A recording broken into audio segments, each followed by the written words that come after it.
ప్రవీణ్ పగడాల గారు అనుమానాస్పదంగా మృతి చెందడం జరిగింది. సో ఉదయం ఎన్ని గంటలకు ఆయన చనిపోయారు అనేది మాకు తెలీదు. ఆయన దివాన్ చెరువు రోడ్డు పక్కన విగత జీవిగా పడున్నారు. ఆయన తల మీద బలమైన గాయాలు అయ్యాయి. పెదవులు కట్ చేసినట్టుగా ఏదో బలంగా ఒక దెబ్బ తగిలినట్టుగా ఉంది.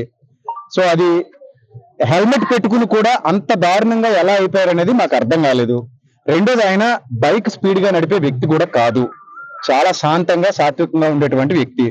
సో అలాంటి వ్యక్తి అలాంటి భయంకరమైన పరిస్థితుల్లో మృతి చెందడం అనేది సమాజాన్ని చాలా దిగ్భ్రాంతికి గురి చేసింది.